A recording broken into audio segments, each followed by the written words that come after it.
राज्य सरकार तरफरु भवानीपाटना ठारे मुख्यमंत्री मोहन चरण माझी अंत्योदय गृह योजनार शुभारंभ करिथिबा बेले एहार सीधा प्रसारण भर्चुआल माध्यम रे प्रदर्शित होइथिला। एही कार्यक्रम नुआपड़ा जिला सिनापल्ली ब्लॉक पुराणा सरकारी हॉस्पिटल पड़िया ठारे सीधा प्रसारण अनुष्ठित होइथिबा बेले सिनापल्ली बीडीओ कर्मी ओराम अध्यक्षतार मुख्य अतिथि भावे सिनापल्ली ब्लॉक अध्यक्षा माधुरी माझी, सम्मानित अतिथि भावे सिनापल्ली सरपंच संघ सभापति तथा घंटीगुड़ा सरपंच खुटुराम सुनानी, जिला परिषद सदस्य आशा जैन, ब्लॉक उपाध्यक्षा मीना घिबेला, सदर समिति सभ्य तथा समिति संघ सभापति मनीष कुमार पटेल, अतिरिक्त तहसीलदार मनोरंजन केरकेटा योगदान करी सरकार लोकाभिमुखी योजना उपरे वक्तव्य प्रदान करथिले।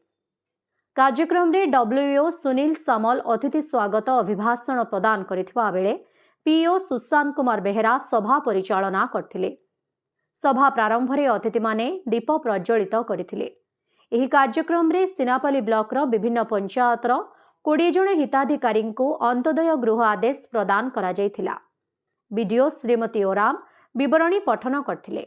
कार्यक्रम रे बीपीसी हितेश चलान, घनश्याम मेहर, केंदुमुंडा सरपंच मदन दंडसेना, झारबंद सरपंच वेणुधर हरिजन, कुसुमजोर सरपंच उदित प्रताप सिंह ज्योति, तिमनपुर सरपंच बैकुंठ दंडसेना, केंदुमुंडा समिति सभ्या तुलसा खरसेल, हीरा तांडी, मीनाक्षी मिश्र, सीपी देवाशीष प्रधान, पीओ भीष्मराज मेहर, समाजसेवी गणेश पोड़, लिंगराज घिबेला समेत एमबीके, सीआरपी, इसी मेंबर, ब्लॉक स्तरीय विभिन्न विभागीय अधिकारी कर्मचारी उपस्थित रहिथिले।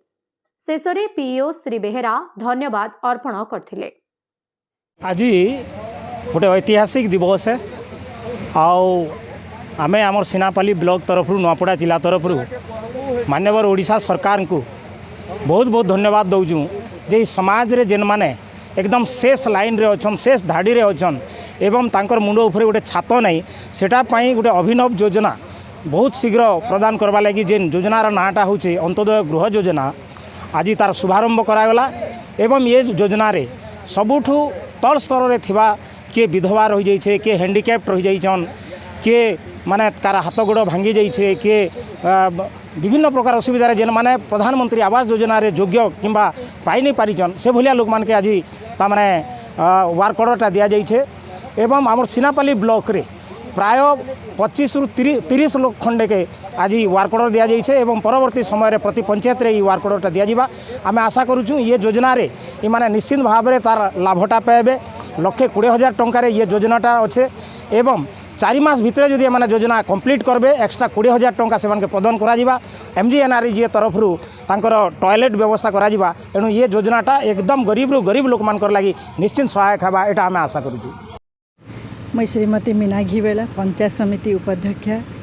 आज आम अंत्योदय गृह योजनार शुभारंभ आम मान्यवर मुख्यमंत्री श्री मोहन चरण माझी करकमल कलाहांडी रे उद्घाटन होइछे।